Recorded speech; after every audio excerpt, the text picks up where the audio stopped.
Every morning starts the same way. I wake up at 6:30 even without an alarm clock. 50 years in the factory have taught me discipline. Esther always teased me about it, saying that even after I died, I'd get up on schedule. She was right, as she was about so many other things. The house is quiet. Liam and Meredith are still asleep. She works from 9, he from 8, so I have about an hour of personal time. I treasure these moments. I walk downstairs, trying not to squeak on the steps. The house is old. Esther and I bought it back in the 70s when we first moved to Lebanon. I know every creaky floorboard, every crack in the ceiling. It's my house, was mine. In the kitchen, I turn on the coffee maker, the only modern appliance I recognize as useful.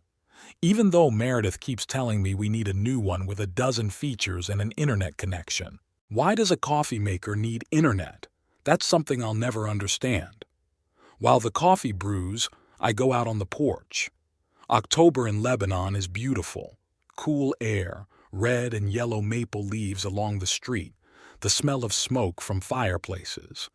Our neighborhood is quiet, mostly old people like me.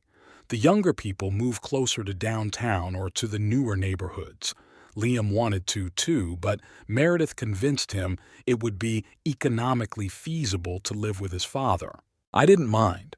After Esther died, the house seemed too empty.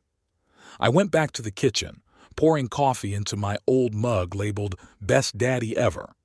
Liam gave it to me for Father's Day when he was 10. Now he's 37. Sometimes I can't believe my boy is already a grown man. To me, he's still the kid who asked me to tell him a story before bedtime. At 8, I hear him come downstairs. Liam walks into the kitchen, buttoning his shirt as he goes. "Good morning, Dad," he says, stifling a yawn. "Morning," I say. The coffee's fresh. He nods gratefully and pours himself a mug. We sit in silence. It's been that way since he was a teenager. Our morning ritual is to have coffee together quietly. Esther was always chirping over breakfast, talking about her plans or gossip from work. Liam and I are different. "I'll be late today," he says, taking a sip. "Scheduled maintenance on the line." "Do you want me to save dinner?" "No, I'll eat in town." I nod. I don't ask who he'll be eating with. Probably his co-workers. Liam is a good engineer, a valuable man. I'm proud of him. I hear a noise upstairs. Meredith is awake. Liam finishes his coffee and gets up. "I'm going to be late," he says, rinsing his mug. "Go on. Be careful on the road." He smiles. "Dad, I'm not 16. "It will always be 16 for me," I reply, and we both know it's true. Liam leaves and I stay, preparing myself for the inevitable. 10 minutes later, Meredith comes down to the kitchen. She's 32, but she's the kind of woman who looks older. Not because of her looks, she's attractive, with short brown hair and a slim figure.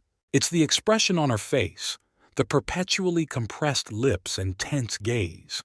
It's as if she's always unhappy with what she sees. "Good morning, Hobart," she said, not looking at me. "Morning, Meredith," I reply. She takes yogurt and fruit out of the refrigerator. Meredith is a dieter, and she's always on different diets. Right now, I think it's gluten-free or lactose-free. I stopped watching. "The plumber is coming today to inspect the pipes in the bathroom," I say. "I'll be home." She says, still on the phone. "Couldn't you find someone cheaper?"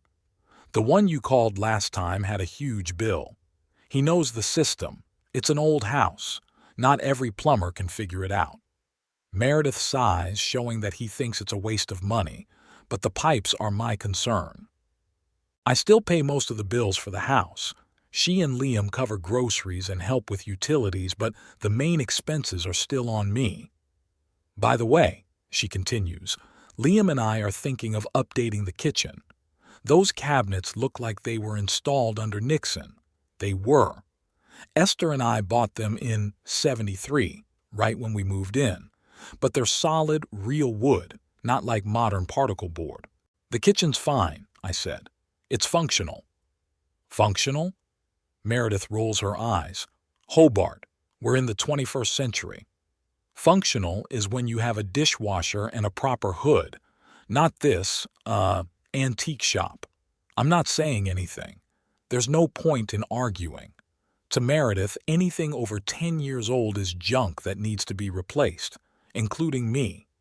She finishes her yogurt, rinses the bowl, and puts it in the dryer. Always neat. That's what I appreciate about her. Okay, I gotta go, she says, glancing at her watch. Don't forget the plumber. And she walks away, leaving behind the smell of floral perfume and a feeling of unspoken words. It's always like this, as if we haven't finished some important conversation we haven't even started. The house falls into silence again. My silence. I finish my cooled coffee and go to my room, the former study, converted into a bedroom when Liam and Meredith moved in. They took the master bedroom, the one that was Esther and me. I didn't mind. Too many memories. In the corner of the room is a desk with a lamp and a magnifying glass on a hinge. My sanctuary. This is where I do my watchmaking. Fixing old mechanisms soothes me. There's something about those gears, springs, and pendulums.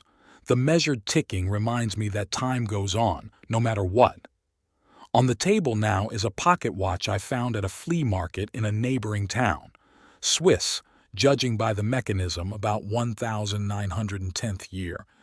It needs a thorough cleaning and a new spring, but it might go again. I sit down and get to work. I take the mechanism apart, clean every part, lubricate, check the balance. Time disappears. There are only these tiny parts in my hands, not as dexterous as before, but still quite skillful. Esther used to say I had the hands of a watchmaker. You should have been a jeweler, Hobie, she used to say. No one but she called me Hobie. Remembering her brings a familiar ache to my chest. 3 years have passed, and I still turn around to tell her something and stumble into emptiness. Esther died of pancreatic cancer, quickly and ruthlessly as it usually is, 6 months from diagnosis to the end. I wasn't ready. Who's ever ready? After she died, I was lost. 42 years together, suddenly alone. Liam came every weekend, called every day, and then he asked me to move in with him. You shouldn't live alone, Dad. We'll help you. I agreed, not because I couldn't take care of myself. It was just that the house seemed too big for one. And yes, I was lonely.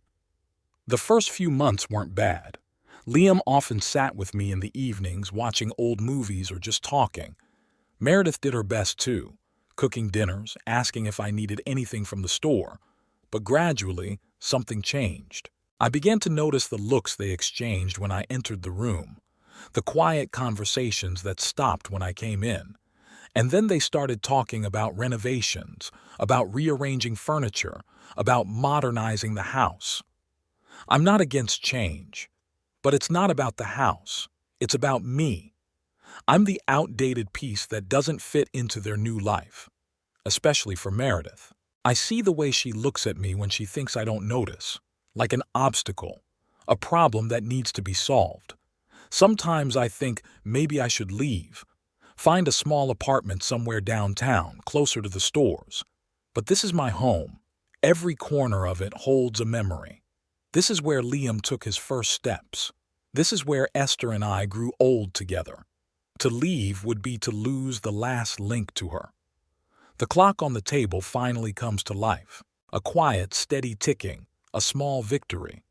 I close the case and check the accuracy, almost perfect. A little more tuning and it'll be as good as new. Old things can last a long time if you take care of them. Too bad not everyone realizes that. The doorbell rings. Must be the plumber. I put my tools away and go to open it. The day goes on as it always does. My new routine in my old house where I feel more and more like a stranger. The plumber, Benjamin Tilden, a stocky man of about 45 with a hefty beer belly and a good-natured face, inspects the pipes in the bathroom, shaking his head. It's bad, Mr. Pierce, he says, climbing out from under the sink. The pipes are kaput.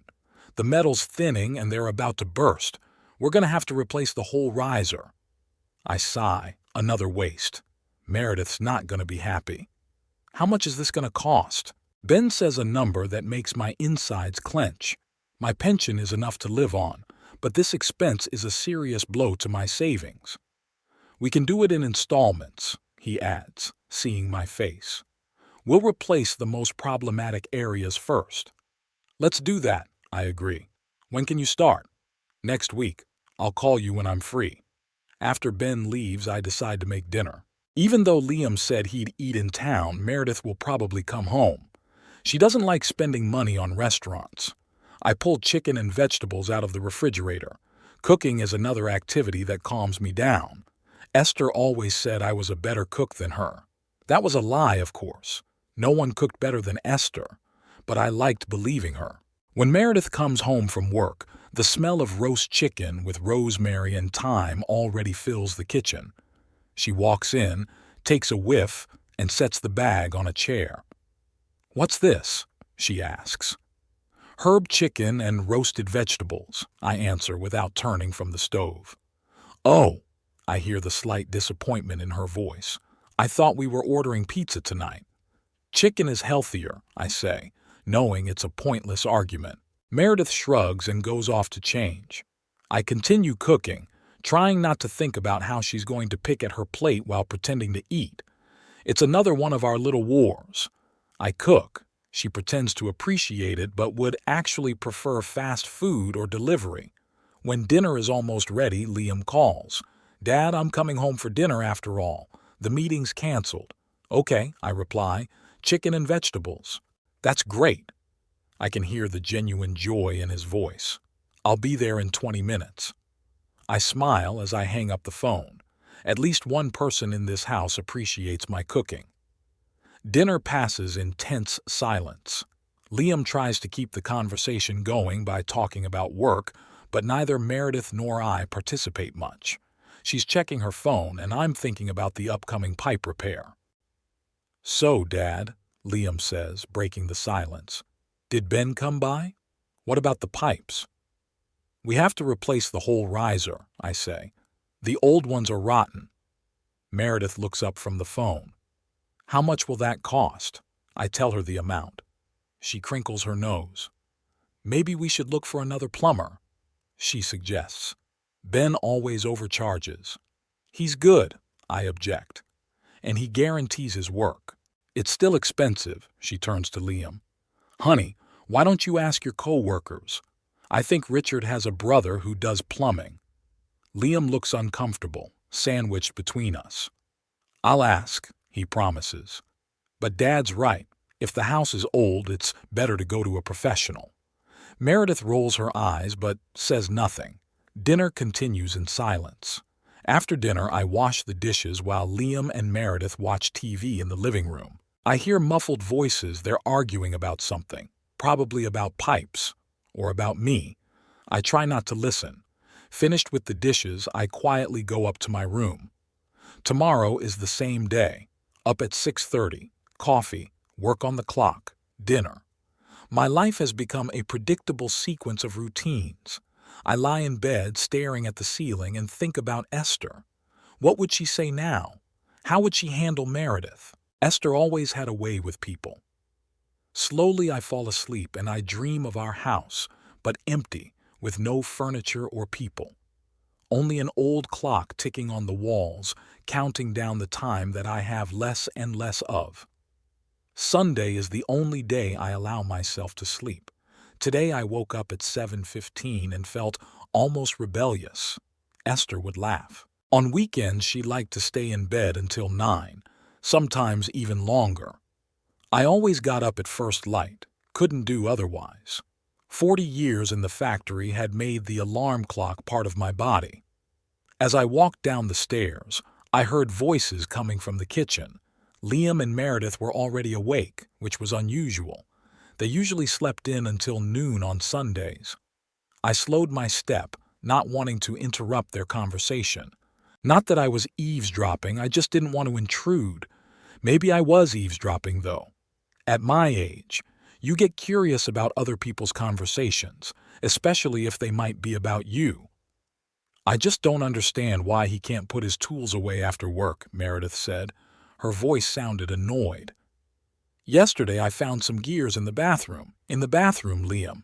Dad gets carried away when he works on clocks, Liam replied. He sounded patient, but tired too. I'll talk to him. You always say you will, but nothing ever changes, she said reproachfully. This kitchen looks like a junkyard. There's magazines everywhere, boxes of parts, tools of some kind. Meredith, this is his house. It's ours too. She raised her voice, but then she lowered it. We've lived here for 3 years and I still feel like a guest. Everything should stay the way it was when your mother was here. It's like the house is a museum to her memory. There was a pause. I pictured Liam rubbing the bridge of his nose. He always did that when he was nervous. Look, Meredith continued in a calmer voice, I know it's hard for him, but it's hard for us too. We put our lives on hold, our plans. Remember when we wanted a house of our own? With a garden for the kids? We can look for a house, Liam replied. I was looking at ads last week. On your salary? There was an icy note in her voice. And mine? In this town? We'll have to take out a mortgage so large we'll be paying it off until we retire. Another pause. I froze on the stairs, hesitant to move on. You know what I'm talking about, Meredith said more quietly. Your father is getting old. This house is too big for him alone. He could sell it, buy himself something smaller, and give the rest to us for a down payment. Or, she paused, sign the house over to us. We'd take care of it until the end. Meredith, Liam's voice sounded tired, we've already discussed this. I won't ask my father to sell the house. Why not? It would be reasonable. He won't have long anyway. Don't say that, Liam interrupted her sharply. He's in good shape for his age. But it's true, Liam, she insisted. He's 67. The average life expectancy of men. That's enough. I don't want to discuss it. A chair creaked. Someone stood up. I decided it was time to make my presence known, so I coughed loudly on purpose as I walked down the remaining steps. Good morning, I said, entering the kitchen. Liam was standing by the window, arms crossed over his chest. Meredith sat at the table with a cup of coffee, her back straight. Morning, Dad, Liam tried to smile. Coffee? I'll make it myself, I said, heading for the coffee maker. You're early today. I'm meeting a friend at 10, Meredith said, not looking at me. And Liam was going to the hardware store. I nodded, pretending not to notice the tension between them. I poured myself a cup of coffee and sat down at the table. What are you doing today, Dad? Liam asked, clearly trying to lighten the mood. I wanted to work in the garden while the weather was nice, I answered. I wanted to clean up the leaves and cover the roses for the winter. I could help this afternoon, he offered. No need, I can manage. I sipped my coffee. But if you want, we can do it together. Meredith stood up, putting her cup in the sink. I have to get ready, she said. Liam, don't forget to buy some light bulbs for the bathroom. They've been burned out for a week now. She walked out of the kitchen, leaving a light trail of tension behind her. Liam and I sat in silence, finishing our coffee. Sorry about the mess, I said finally. With the gears in the bathroom. Liam shook his head. It's okay, Dad. Meredith just... He hesitated, searching for words. She was used to order. Everything was always organized at her parents' house. I nodded. I remembered her parents' house, sterilely clean like a furniture store showroom. No personal belongings in plain sight, no signs of life. I'd been there once for dinner before the wedding. I felt uncomfortable, afraid of getting anything dirty. I understand, I said. I'll try to be more careful. Liam smiled gratefully, and that was the end of the conversation. He left to go to the store, and I took care of the garden. The day was cool but sunny, perfect weather for working outside. I raked fallen leaves, pruned blooming roses, and prepared the beds for winter. Esther loved this garden, especially the roses. Every year she added a new variety. After she died, I continued the tradition.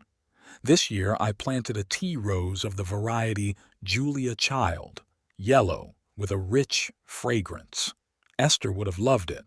Around noon, Liam returned with bags from the hardware store. He changed his clothes and joined me in the garden. We worked together in comfortable silence. Liam is like me. He doesn't like idle chatter. Meredith is the complete opposite in that sense. When she's at home, she's always talking. About work, about friends, about plans. Sometimes it's like she's afraid of silence. "How's work going?" I asked when we finished with the roses and moved on to the apple tree. "Fine," Liam said, picking up the fallen fruit. "Got a new project. Line upgrades on the northern section." "Good project?" "Interesting, but complicated," he straightened, rubbing his back. "Old equipment that can't be completely replaced, only modified. No one wanted to take it on." I nodded with understanding. Liam had always loved a challenge. As a kid, he'd taken apart every piece of equipment to figure out how it worked. At 14, he'd built his first computer from parts he'd found in a junkyard. At 21, he got an engineering degree and immediately found a job. I was proud of him. "You'll do fine," I said. "You have a good head." Liam smiled, accepting the rare compliment. We'd never been a particularly emotional family. Feelings were demonstrated with actions, not words. Esther was the exception. She spoke of love openly, hugged us both on and off. I miss that. At 3 o'clock, Meredith returned. She came into the garden carrying 2 large bags from the supermarket. "I didn't expect to find you both in the garden," she said, raising her eyebrows in surprise. "Can you help me with the groceries?" Liam immediately went to her, taking the bags. I started gathering tools. "The garden looks better," Meredith said, looking around. It was the first praise I'd heard from her in a long time. "Thank you," I replied. "The roses were covered for the winter." She nodded and followed Liam into the house. I finished cleaning up and joined them in the kitchen. Meredith was unpacking groceries and Liam was helping her. "What's for dinner?" I asked, washing my hands in the sink. "I bought steaks," Meredith replied. "We can grill them." I was surprised. She usually preferred something dietary: salads, baked fish. Steaks were more my type. "Good idea," I said. "I'll clean the grill." The day continued peacefully. Liam and I grilled. Meredith made salad and baked potatoes. Almost like a normal family. Almost. Dinner was peaceful too. We talked about Liam's job, the new project. Meredith told me about meeting a friend, about her moving to another city because of her husband's job. I mostly listened, inserting lines where necessary. It was moments like that that made me think that maybe things weren't so bad. Maybe we could find a way to live together without annoying each other. After dinner, Liam said he had to get ready for tomorrow and left for the study. Meredith stayed behind to do the dishes. I offered to help, but she declined, saying she could do it herself. I went into the living room and turned on the TV. They were showing some old John Wayne Western. I watched, not really paying attention to the story. An hour later, Meredith's phone rang, left on the coffee table. I glanced at the screen. Someone named Olivia was calling. It must be the friend she'd met this morning. "Meredith, there's a call for you," I yelled. "Pick up the phone. I'll be right there," she answered from the kitchen. I answered the phone. "Hello? Meredith?" a woman's voice asked. "No, it was Hobart, her father-in-law. She'll be right with you." "Oh, hello, Mr. Pierce." I could hear the slight embarrassment in her voice. "This is Olivia." "I'll get her for you," I said, and then I put my hand over the receiver and called again. "Meredith, Olivia's on the line. I'm coming." She came into the living room, wiping her hands on a towel, and picked up the phone. "Thank you." Meredith went upstairs with the phone. I went back to the Western, but after a few minutes I decided to go to my room. The movie was boring. As I walked up the stairs, I heard Meredith's voice from the bedroom. The door was ajar, and her words came out quite clearly. "You have no idea how exhausting it is," she said. "It's the same thing every day. His stuff is everywhere. He's moving at a snail's pace, mumbling to himself." I froze, realizing she was talking about me. No, Olivia, I tried, Meredith continued. God, I really tried. But that old man is driving me crazy. You know what he did yesterday? He left a box of gears in the bathroom. In the bathroom. And when I told Liam, he just shrugged his shoulders and said, Dad got carried away. Pause. Olivia must have said something. It's not just the mess. Meredith's voice was quieter, but still audible. He keeps looking at me like I'm a stranger in this house. Like I'm a temporary guest who's going to leave soon. You know, sometimes I think he's being unbearable on purpose to make me feel guilty, or to make me freak out and leave. Another pause. Of course I talked to Liam, irritation in her voice. 1,000,000 times. But he's always defending his father. It's hard for him without Mom. He's trying. It's his home. I get it, I really do. But it's our home too. We've lived here for 3 years and we still feel like tenants. I had to leave. It's not nice to eavesdrop. But something kept me there, some morbid curiosity. I suggested that Liam talk to me about the house. Meredith continued after another pause. The house is too big for one old man.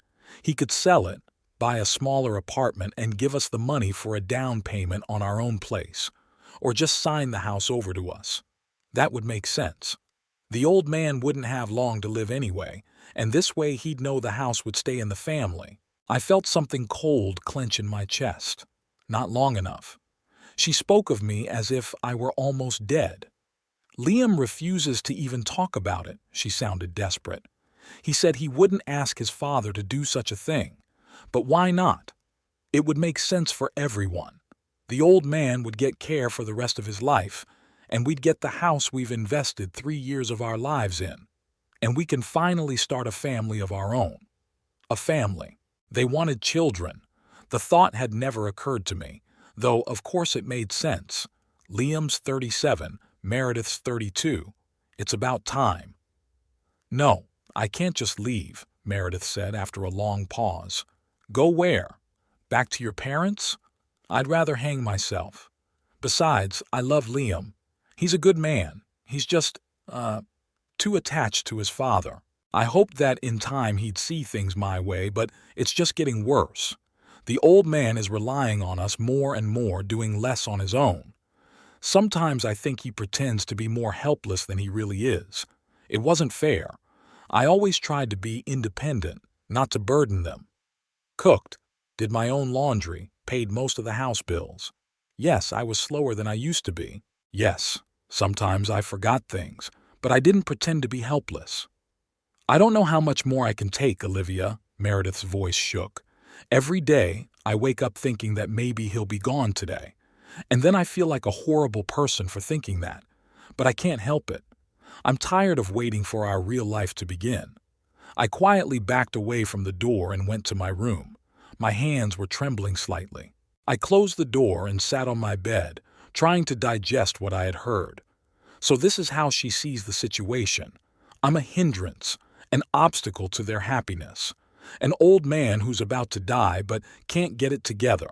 And the house is a prize to be won when I die, or to be lured away from me while I'm alive.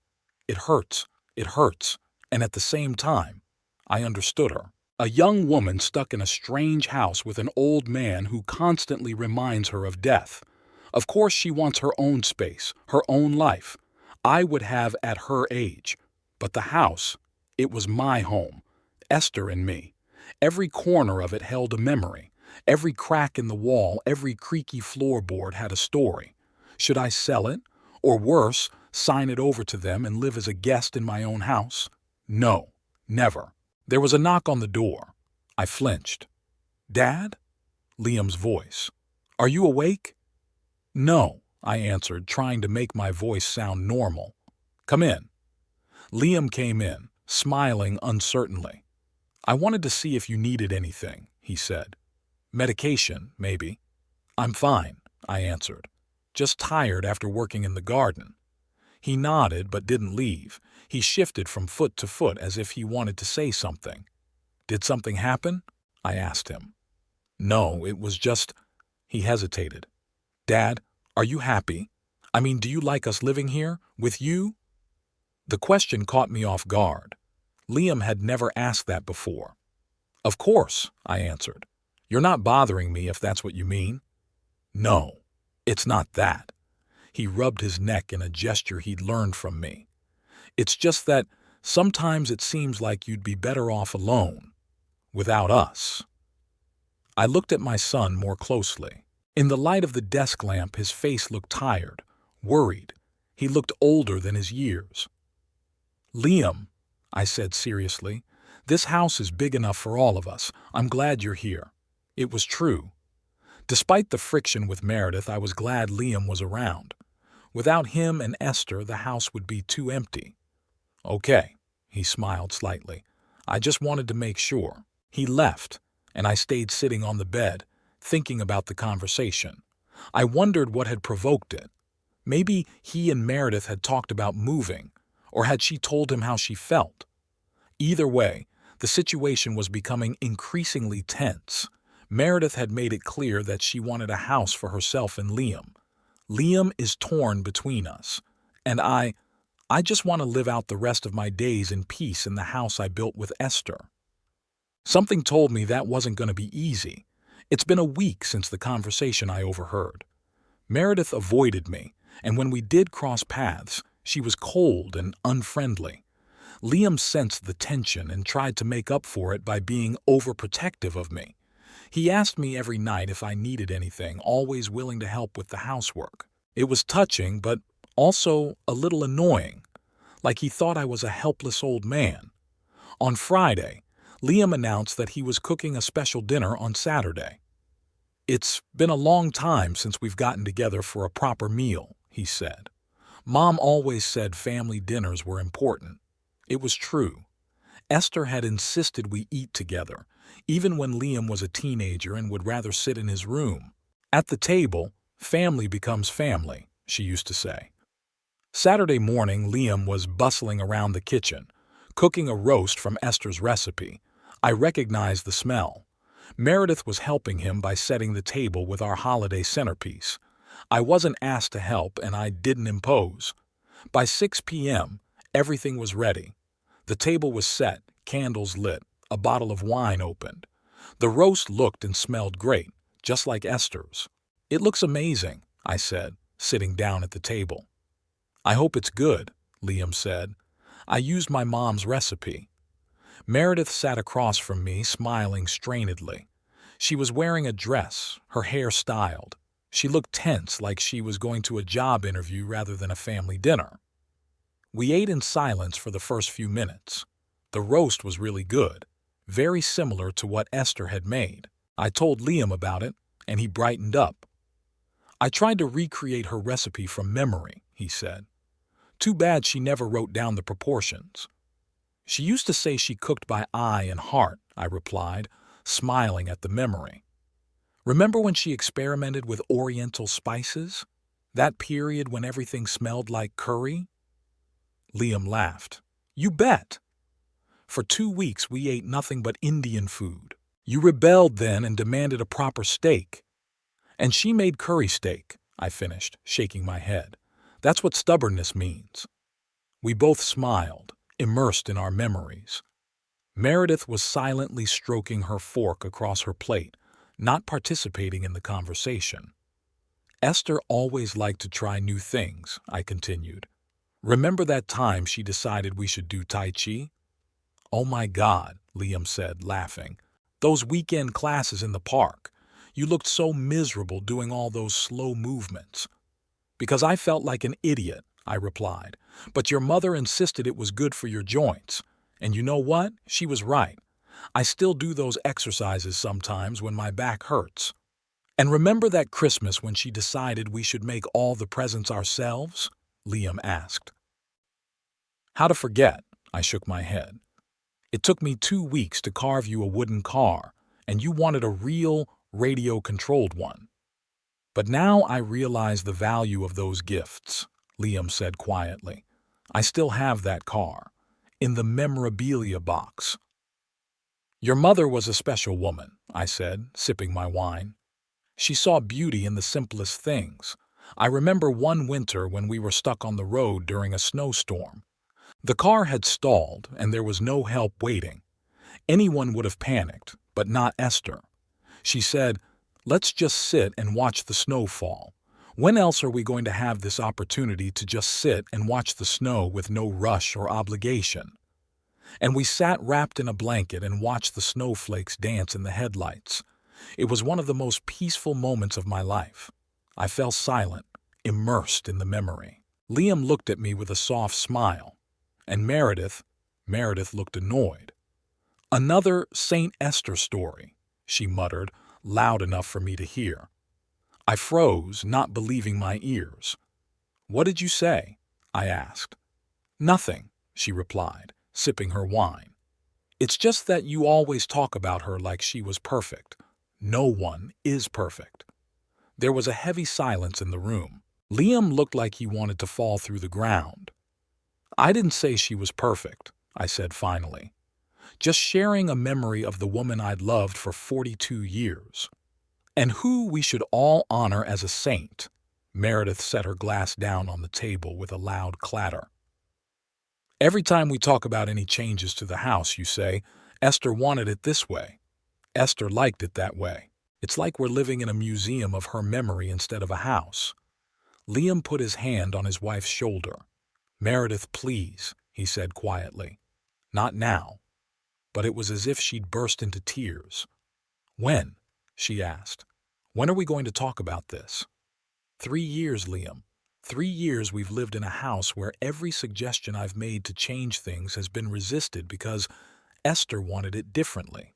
"Meredith, this is not a conversation that should be had over dinner," Liam said tensely. "We can discuss it later." "Why not now?" She turned to me. "Hobart, you're a reasonable man. You must realize that life goes on. We can't live in the past forever. This house needs updating, renovation. These old closets, this wallpaper from the 70s, this furniture, it's all outdated." "So am I said quietly. "That's not what I meant," she shook her head. "But you have to admit, this house is too big for you alone. You could find something smaller, more comfortable, and we'd—" "Buy the house? Or would we wait until I went after Esther so you could have it?" My voice sounded calmer than I expected. "No, let him talk," Meredith interrupted him.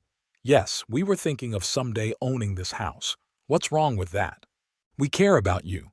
We put time and money into this house. Isn't it natural that we want it to be ours in the future?" "In the very near future, I understand," I said, remembering what she'd said about me, not being around much longer. Meredith blushed, either with anger or embarrassment. "That's not what I meant," she repeated. "What did you mean when you told Olivia that you woke up every day thinking that maybe I'd be gone today?" I asked, looking her straight in the eye. She froze with her mouth ajar. Liam shifted his gaze from her to me, clearly not understanding what she was talking about. "Were you eavesdropping?" Meredith finally squeezed out. "Not on purpose," I answered. "But yes, I heard your conversation. I heard you calling me that old man, saying that I was driving you crazy, discussing how long I had left to live." Liam looked shocked. "Meredith, is that true? Did you say that?" She didn't answer, only pressed her lips into a thin line. "This house," I said, running my hand around the room, "is all I have left of Esther.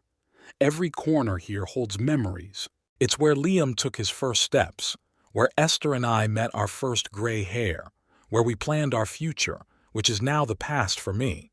I'm not selling it, and I'm not signing it over to you so I can spend the rest of my days as a guest in my own home." "No one is asking you to do that," Meredith said, but her eyes said otherwise. "Don't lie," I said tiredly. "Not now, anyway. I heard you telling Olivia that it would be logical for me to sign the house over to you or sell it." "I wanted what was best." Meredith turned to her husband. "For all of us. We could take care of your father and get the house in return. It's fair." "Fair?" I shook my head.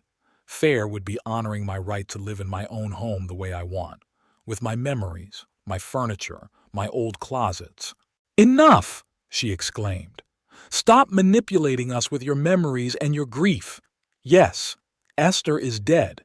It's a tragedy, but life goes on. We can't live in the crypt of her memory forever."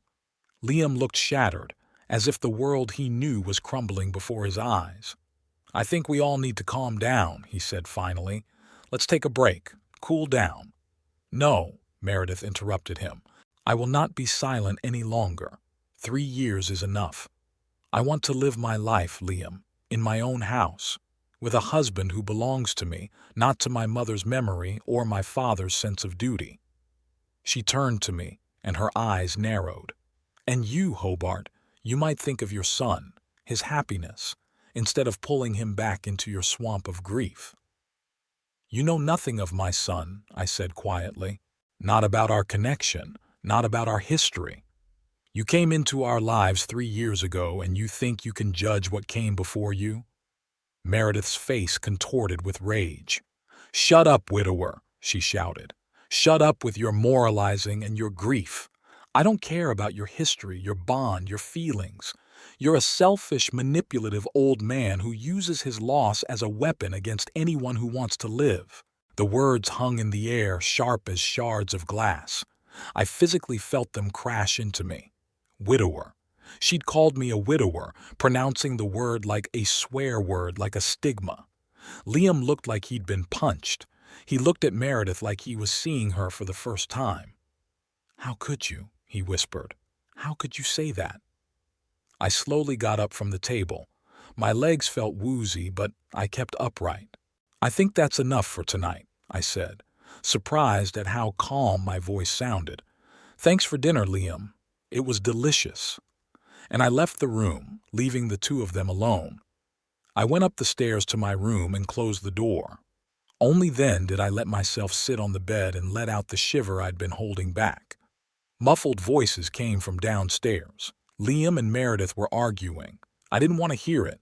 I got up, walked over to the dresser, and pulled an old suitcase out from under the bed. The same one that Esther and I had once traveled with on our honeymoon. I started putting things away. A few shirts, pants, underwear, socks, essentials, medications, a few books. A framed picture of Esther, the one of her laughing with her head tilted back against the lake. My favorite picture. The decision came suddenly, but I realized I'd been nurturing it for a long time. I couldn't stay in this house any longer. Not after tonight. Not with Meredith under the same roof. I would leave. For a little while, maybe, but I would leave. Give them space. I had an old friend, Norman, who lived in the next town over. He'd offered to let me stay with him on more than one occasion. After I finished packing, I sat down at the table and pulled out a paper and pen. Liam deserved an explanation, and something else I'd never told him. "Dear Liam," I began to write. "By the time you read this letter, I will no longer be home. I've decided we all need space. This house belongs to me, and I'm not going to sell it or sign it over to anyone. But I can no longer live under the same roof with a man who sees me as a nuisance. I'm going to Norman's, and I'll be there until the situation is resolved. There's something you should know. I never told you, but 2 months ago I saw Meredith with another man. They were having lunch at a restaurant in Riverton and seemed too close for just friends. I kept my mouth shut, not wanting to ruin your happiness. But after today, I realize I should have said something. I also have savings that you don't know about. Money that your mother and I have been saving all our lives. It's in a bank account, and I was planning to leave it to you. But now I'm not so sure. Son, I don't want you to choose between me and your wife. But I do hope you can see her true colors. She's not who she says she is. I'll call you in a few days. Take care of yourself. Dad." I reread the letter, folded it, and put it on the kitchen table where Liam would be sure to find it in the morning. Then I grabbed my suitcase and quietly walked out of the house. It was just after midnight on the clock. I booked a cab to a motel on the outskirts of town. I'd go to Norman's tomorrow, but now I just had to get out of the house. Sitting in the back of the cab, I watched the streets of Lebanon float by and thought about how strangely life had turned out. I hadn't planned on leaving my home, not at my age, but sometimes you have to take a step back to move forward, and I hoped that step would lead to a better future for me and for Liam. It was a chilly morning. I left the motel at 5:30 when the town was still asleep. The cab arrived right on time. The driver, an older man about my age, nodded silently when I gave him the address, a bus station on the outskirts of Lebanon. The ride took about 20 minutes. I looked out the window at the waking city, the first passers-by hurrying to work, coffee shops opening, janitors sweeping the sidewalks. A normal morning of a normal day. Only for me, it wasn't an ordinary day at all. "Here we are," the driver said, stopping at the small bus station building.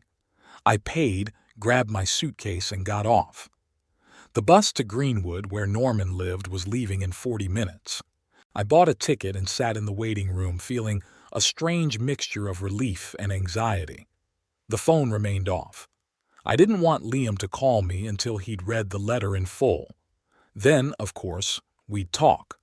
But first, he had to know the truth. The bus arrived on schedule.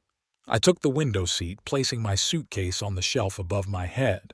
As we moved off, I didn't look back at Lebanon. Instead, I stared ahead, at the road leading to Greenwood, to a new, albeit temporary, phase of my life.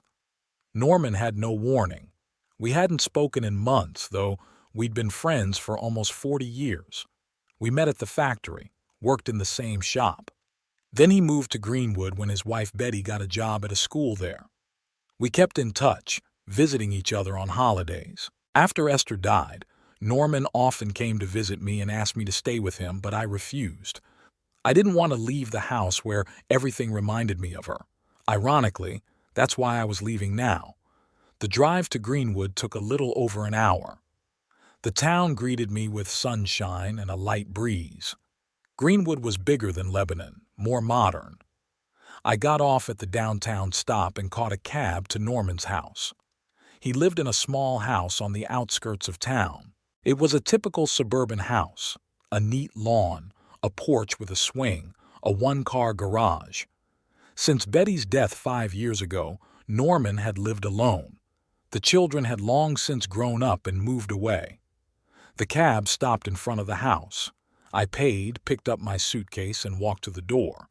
I stood there for a few seconds, gathering my courage, then pressed the bell. It was opened almost immediately. Norman, a tall, thin man with gray stubble on his cheeks, stared at me in surprise. "Hobart?" He blinked as if he couldn't believe his eyes. "What the hell are you doing here?"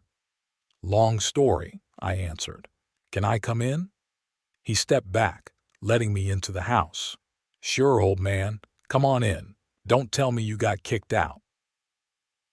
"I didn't get kicked out," I said, going into the living room and setting my suitcase against the wall. "I left on my own." Norman whistled. "That's news. Do you want coffee?" "I'd love some." We went into the kitchen. Norman started making coffee, and I sat down at the table, feeling the tension of the last few hours finally letting go. "So what happened?" Norman asked, setting a cup of steaming coffee in front of me. "Don't tell me you had a fight with your son." "Not with my son," I replied. "With his wife." And I told him everything. About how we'd lived for 3 years. About the conversation we'd overheard. About last night's dinner and Meredith's words. About seeing her with another man 2 months ago. About the letter I'd left. Norman listened in silence, only shaking his head at particularly tense moments. "Shit," he said when I was done. "That's some drama. What now?" "I don't know," I admitted. "I'm going to stay with you for a while, if that's okay. Wait for Liam to call me. See what he decides." "Sure, stay as long as you need." Norman patted me on the shoulder. "The guest room's free, and if you decide to stay for good, we'll work something out." I nodded gratefully. At that moment, my cell phone rang. I took it out of my pocket and turned it on. I was immediately flooded with missed call notifications, all from Liam. "Is that him?" Norman asked. I nodded. "Are you going to answer it?" "Not now," I said, tucking the phone back into my pocket. "Let him think it over. I'll call him tonight." Norman nodded understandingly. "Come on, I'll show you to your room. Get some rest from the road." The guest room was small but cozy. A bed, a chest of drawers, a desk by the window, pictures of Norman's family on the walls. I laid out my things, showered, and took a nap. The sleepless night and emotional exhaustion were taking their toll. I woke up around 3 in the afternoon. The house was quiet. I left the room and found a note on the kitchen table from Norman. "Going grocery shopping. You'll be hungry. There are sandwiches in the fridge. Be back soon. N." I made myself a sandwich and coffee and sat down at the table. For the first time in a long time, I had time to think. About myself, about Liam, about the future. The phone rang again. Liam. I hesitated for a few seconds, then answered. Cell phone rings. "Hello?" "Dad!" My son's voice sounded strained. "Finally! Where are you? I've searched the whole house." "I'm at Norman's in Greenwood," I answered. "Did you find my letter?" A pause. "Yes," he said at last. "I found it, and I read it. Meredith and I talked." "I? And you were right," his voice shook. "About everything. She admitted that she was seeing this guy, a co-worker from work. Says it didn't mean anything, but—" "Liam," I interrupted him. "It's none of my business. I shouldn't have gotten involved in your marriage." "No, you did the right thing," he said firmly. "I should have known. And I owe you an apology for not seeing how she felt about you, for letting her talk to you like that yesterday. I was blinded." "You love her," I said. "That's normal." "I used to," he corrected me. "Now I'm not so sure, after everything I've learned. Not just the cheating, about the way she talked about you behind your back, about her plans for the house. She's not the person I thought she was." I sighed. Despite everything, I felt sorry for my son. I even felt a little sorry for Meredith. Something had gone wrong in their marriage long before last night. "What are you going to do now?" I asked. "I don't know," he answered honestly. "We're not talking right now. She's upstairs packing. She said she'd spend the night at a friend's house, give me time to think. But I've almost made up my mind." "Take your time," I advised. "You can't make such decisions in haste." "There's nothing to decide, Dad," he said with determination in his voice. "I can't be with a woman who doesn't respect my father, who waits for him to die so she can have the house, who cheats on me. This is the end." I closed my eyes. I wanted to protect my son, not destroy his marriage, although maybe this marriage was doomed from the start.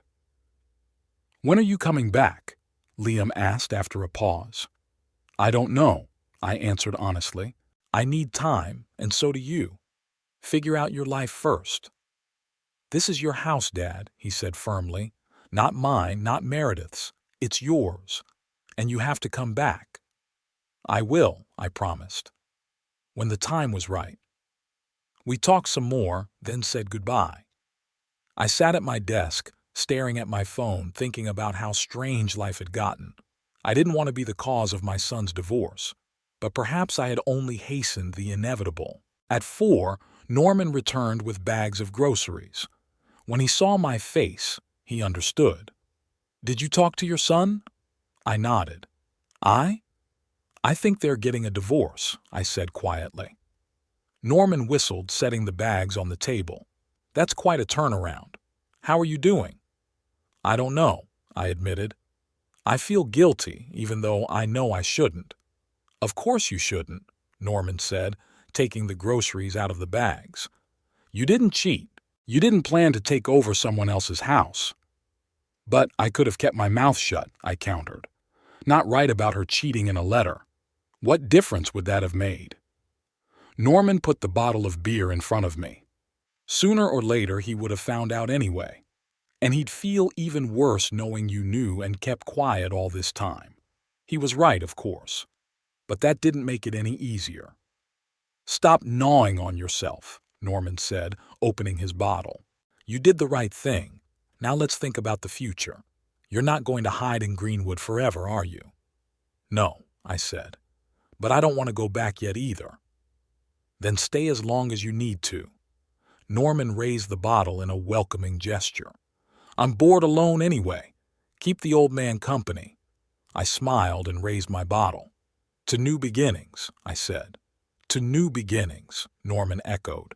We sat on the veranda of his house, drinking beer and talking about the past, about the plant, about our younger years, about funny stories. Norman told us how he lived after Betty's death.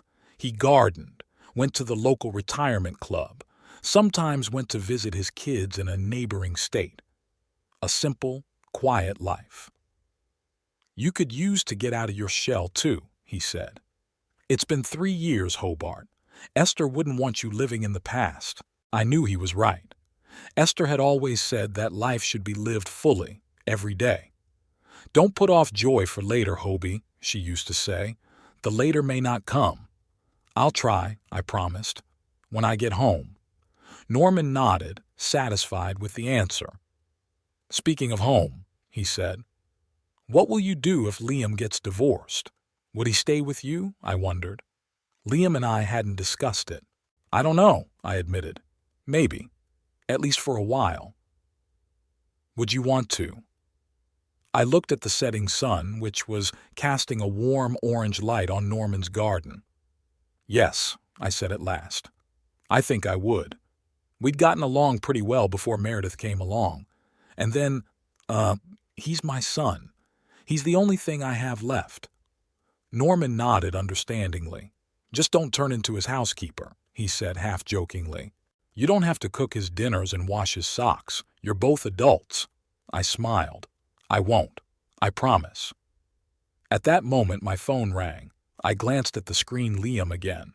"I'm sorry," I said to Norman. "I have to take this." I stood up and walked to the edge of the veranda. "Hello? Dad?" Liam's voice sounded strange, like he was on the verge of tears. "She's gone." "Meredith?" "Yeah. She took her stuff and left. Said she was moving in with this guy. That they were serious. That she'd been wanting to leave for a long time, but she couldn't decide." I sighed. "I'm sorry, son." "I'm not," he said bitterly. "I'd rather know the truth now than 10 years from now when we'd have kids." He was right, of course, but it doesn't make it any easier. "What are you going to do now?" I asked him. "I don't know," he answered honestly. "Work, file for divorce, move on." "And you? Are you coming home?" I was silent for a moment, looking at Norman's garden, at his quiet, measured life. "Yes," I said at last, "but not right away. I need time, and so do you." "All right," Liam said. "I understand. Just know that this is your home, and I'll be waiting for you." "Thanks, son." We said goodbye, and I went back to Norman. He didn't ask what the conversation was about. He could tell by the look on my face. "She went to that guy," I said, sitting back down. Norman shook his head. "She was quick." "I guess she'd been planning it for a while." I sipped my beer. "She just didn't dare." "Or she was waiting to get the house," Norman said cynically. "Couldn't do it, so she left." I shrugged. What difference does it make now? The sun had almost disappeared over the horizon. We sat in the coming twilight, 2 old men on the veranda, and talked about life, about how it turns in the most unexpected ways, about how people come and go, about the importance of appreciating every moment. "You know," Norman said as we were about to go into the house, "maybe it's for the best, for everyone. Liam got rid of a wife who didn't love him. You got rid of a daughter-in-law who didn't respect you. And she got the freedom she craved." "Maybe," I agreed. Time would tell. We went into the house. Norman turned on the TV, found some old movie. We sat in the armchairs like 2 old bachelors, commenting on what was happening on the screen, laughing at jokes that today's young people wouldn't understand. Before I went to bed, I called Liam again. He was at home alone, looking at photos from the family archive. "I found pictures from our trip to the lake," he said. "Remember when I was 10? You taught me how to fish." "I remember," I smiled into the phone. "You caught a bass bigger than mine and bragged about it for a week." Liam laughed softly. "That was a good time." "Yeah," I agreed. "Good time." We were silent, each in our own thoughts. "Dad," he said finally, "I want you to know this. I never thought about home the way Meredith did. It's always been your home to me, our family home, not a possession to be obtained or sold." "I know, son," I said quietly. I never doubted it. "And another thing, thank you for that letter. For the truth, it was painful, but necessary." "You're welcome," I replied. "Good night, Liam." "Good night, Dad." I lay in Norman's guest room staring at the ceiling, thinking about my life, how things had changed in the last 24 hours, about what lay ahead. I missed my home, my room, my things, but I knew I wasn't ready to go back yet. Not now, when the wound was so fresh. Outside the window, the trees in Norman's garden rustled quietly. The stars twinkled in the clear night sky. The world continued to exist, despite our little dramas, and that was comforting for some reason. I thought about Esther, about what she would say now, probably that life goes on, that you have to move forward without looking back, that every ending is the beginning of something new. With that thought, I finally fell asleep. Back in Lebanon, at Esther's and my house, Liam lay awake too, looking at pictures, thinking about his future, about his broken marriage, about what to say tomorrow at work, to his friends, to his family, about how to go on living, alone, in a big house full of memories. And somewhere on the other side of town, Meredith was unpacking in the apartment of the man she'd decided to start a new life with, thinking about what she'd lost, about what she'd gained, about the letter that had turned everything upside down. 3 lives changed in one day. Because of one letter left on the kitchen table. Time flowed differently in Norman's house. Calm, quiet, without the tension I'd felt over the last few years. I helped around the house, tended the garden, read books from my friend's extensive library. In the evenings we sat on the veranda, drank beer or whiskey and talked about everything. Politics, the past, children, the future. On weekends, we sometimes went fishing on a small lake nearby. Norman knew all the fishing spots and was proud to show them to me. I talked to Liam almost every day. He talked about work, about the house, about how the divorce was going. Meredith didn't fight back. She seemed to want to end the marriage quickly, too. They had agreed to divide the property without a trial. They didn't divide the house, of course. It was mine. "She didn't even mention it," Liam said during one of our conversations. "I think she's ashamed. Or she just realized it was useless," I replied. "Maybe." He was quiet for a moment. "You know, I still can't believe I spent 3 years living with someone I didn't know at all. I didn't know what to say. Comfort seemed empty. Advice seemed useless. Liam had to get over it, digest it, move on." "When are you coming back?" he asked, as he did at the end of every conversation we had. "Soon," I answered, as I always did. "A little more time." A month passed. I got used to life in Greenwood. I even got to know Norman's neighbors, an elderly Jenkins couple and a lonely widow, Eleanor Price, who often brought us homemade baked goods. Norman teased me, saying she liked me. "Don't be silly," I waved him off. "She's just lonely." "So are you," he parried. "You'd make a good couple." I didn't answer. The thought of being with another woman after Esther seemed strange. Though Eleanor was a pleasant woman, intelligent, with a sense of humor, a good hostess. In another life, maybe. At the end of my 5th week in Greenwood, Liam arrived unannounced. Just rang the doorbell on a Sunday morning. Norman opened it and called out to me in surprise. I stepped into the hallway and saw my son, gaunt, a little thin, but with a determined expression on his face. "Liam? Is something wrong?" "No," he shook his head. "I just decided I'd had enough of talking on the phone. We need to talk in person." Norman left tactfully, saying he had business in town. Liam and I were alone. I made coffee and we sat on the veranda, the day warm despite the late fall. "The divorce is official," Liam said, taking a sip of coffee. "I got the papers yesterday." "How are you?" I asked, looking at his gaunt face. "Fine," he shrugged. "Better than I expected. You know, the strange thing is that I don't feel sad. It's more of a relief, like I'd gotten rid of a weight I'd been carrying without realizing it." I nodded. I understood the feeling. Sometimes the end is a release. "How about you?" Liam asked, looking at me carefully.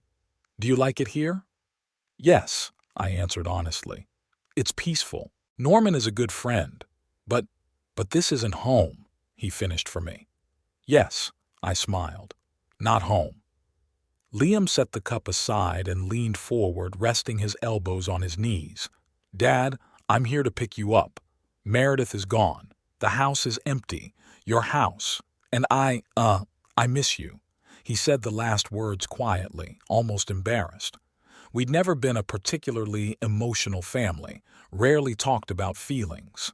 This confession touched me more deeply than I expected. "I miss you too, son," I said, putting my hand on his shoulder. "And yes, I'm ready to come back. But there's something we need to talk about first." He straightened up, ready to listen. "About what?" "About how we're going to live our lives," I said. "In the same house. Two grown men. We need rules, boundaries, so we don't have a repeat of Meredith."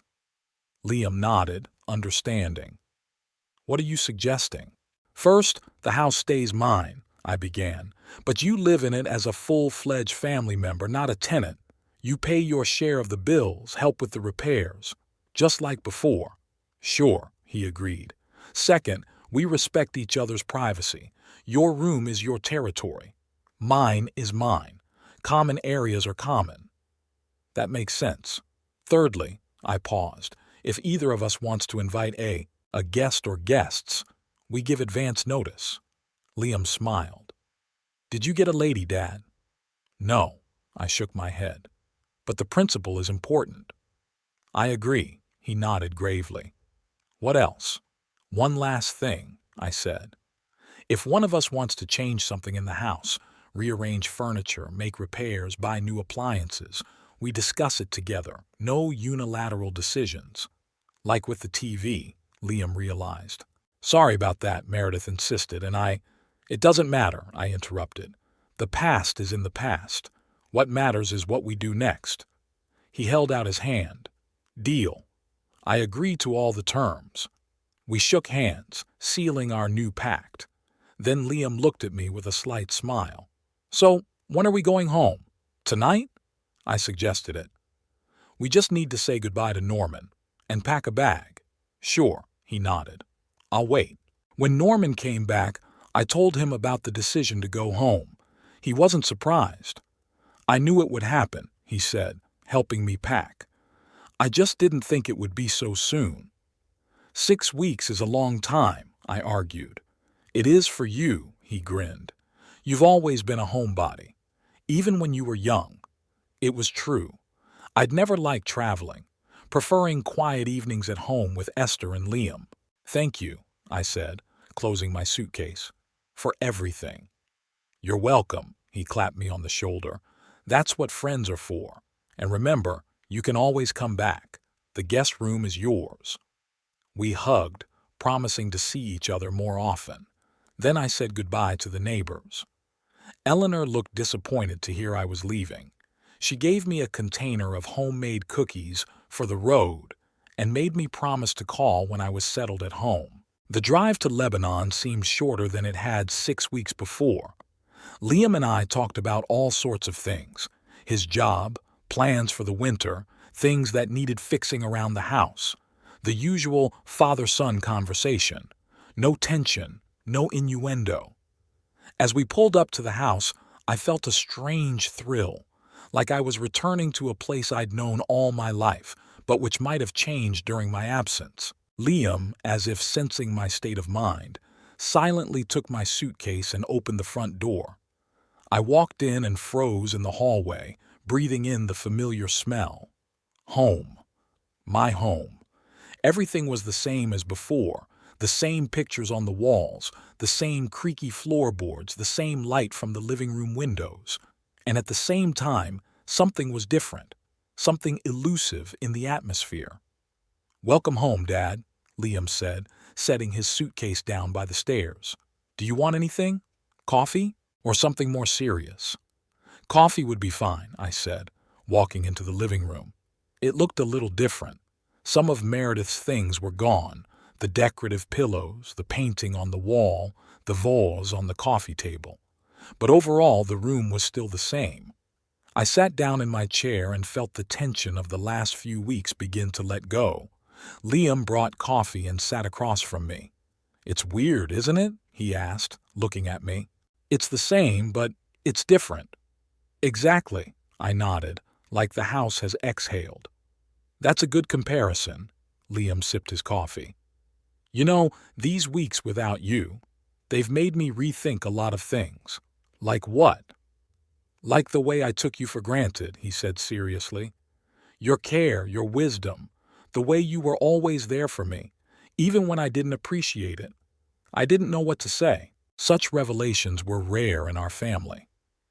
"You're my son," I said simply. "I'll always be there for you." "I know," he smiled. "And that's important to me, especially now." We sat in silence, drinking coffee, listening to the ticking of the old clock on the wall, the one I'd fixed before I left. The house seemed to welcome us, to envelop us in warmth and comfort.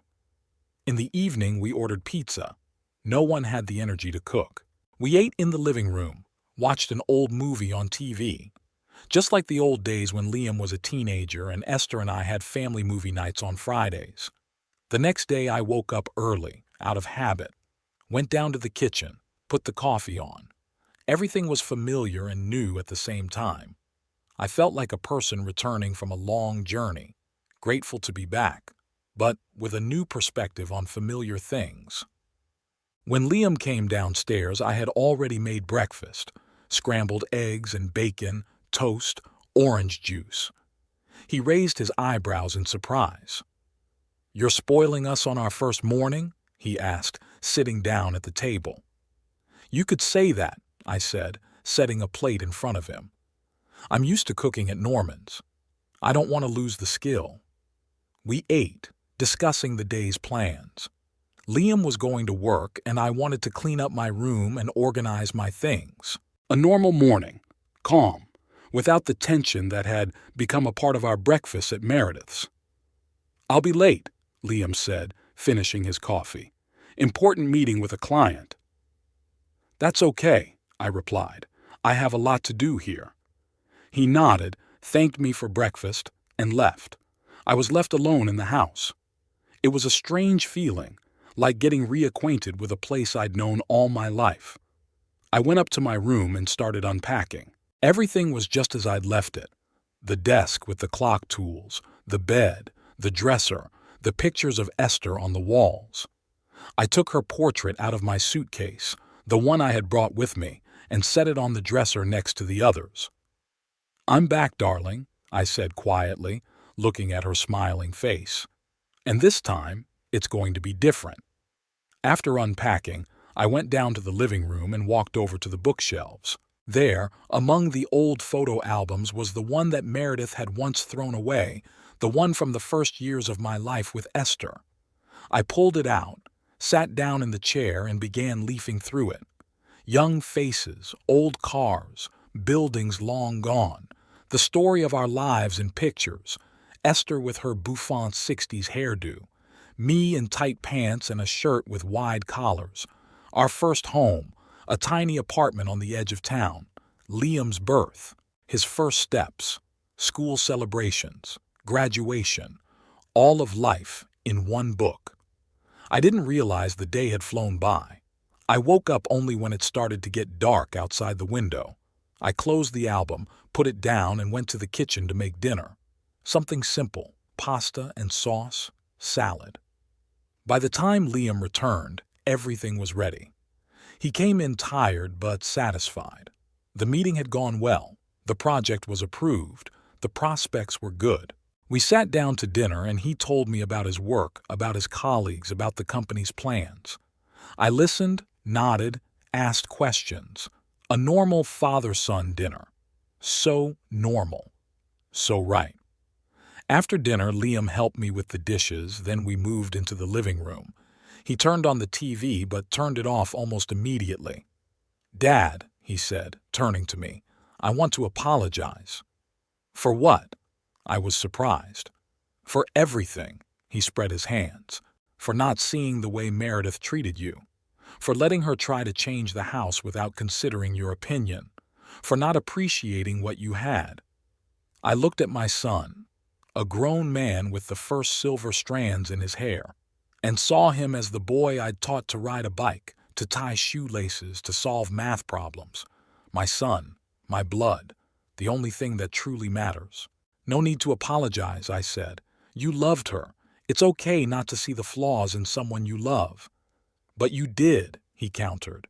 "You tried to warn me, and I didn't listen." "Because I was looking from the outside," I replied. And then, the love of a parent is different. We see threats that others don't see. It's an instinct.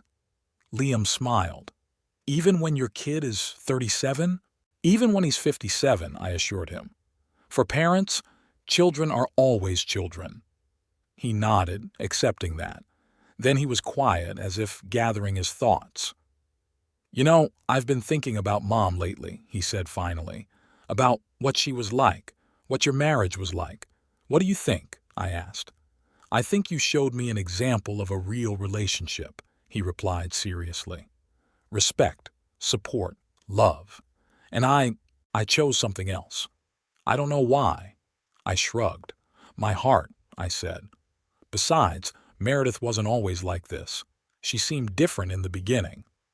"Or I saw what I wanted to see," Liam sighed. "Either way, that's in the past. Now we need to move on." "Right," I agreed. "Move on." The words reminded me of my conversation with Norman, of his advice not to live in the past. Maybe it was time to take that advice. "I've been rethinking a lot of things these weeks too," I said. "About life, about myself, about what Esther would want for me." Liam looked at me carefully. "What would she want?" "For me to live," I answered simply. "Not to exist, clinging to the past, but to live. A full life, with new experiences, new people, new opportunities." "That's good, Dad," he said, approval in his voice. "Mom would have wanted that." "Yeah," I smiled. "She always said that life should be lived fully every day. 'Don't put off joy for later, Hobie,' she used to say. 'Later may not come.'" "Sounds like Mom," Liam smiled too. "She was always wiser than both of us." "That's for sure," I agreed. We sat in silence, each in our own thoughts. Then Liam stood up and stretched. "I'm going to go to bed," he said. "I have to get up early tomorrow. You?" "I'll stay up a little longer," I said. "Good night, son." "Good night, Dad." He went upstairs and I stayed in the living room. I took another album from the shelf, The Last Years of Esther's Life. Started flipping through it, reminiscing. Our trip to the coast, Christmas with Liam and his then-girlfriend, Esther in the garden with the roses, her last birthday. The bitterness of loss hasn't gone away, but it's different. Not so sharp, not so overwhelming. Now I could look at the pictures of Esther and smile at the good things, not cry over what I'd lost. I closed the album and set it back down. Standing up, I walked over to the window. It was dark outside, but the streetlights illuminated our garden, the trees, the path to the porch, our house, the place where Esther and I had been happy, the place where Liam grew up, the place I almost lost to Meredith. But I didn't, and now Liam and I had a chance to start over. No tension, No conflict, no feeling like strangers in our own home. Just father and son living together, supporting each other. I went up to my room, getting ready for bed. Stopped at the dresser looking at Esther's pictures. "I'll be fine, darling," I said quietly. "We both will be." And for the first time in a long time, I believed it was true, that I really would be okay. That life goes on and there could still be good things in it. That the memory of the woman you love can give you strength, not take it away. I lay in bed, feeling a peacefulness I hadn't felt since Esther's death. It was as if the heaviness I'd been carrying all these years had become lighter, not gone completely, but a part of me instead of a burden. As I fell asleep, I thought about tomorrow, about calling Norman, telling him everything was okay, calling Eleanor, thanking her for the cookies, maybe invite her over sometime, to think about renovating the house. Some things really needed updating. Life went on, and now I was ready to live it fully, as Esther had always wanted me to, keeping the memories of the past, but looking to the future, with my son by my side, in a house that was once again a home, not a battlefield. Sometimes you have to lose things to realize the true value of what you have. And sometimes you have to let go of those who don't appreciate you to make room for those who do. I lost Esther, but I still have Liam, and a house full of memories, and a future that seemed possible again. With those thoughts, I fell asleep, for the first time in a long time without a heaviness on my heart. Calm, peaceful, home.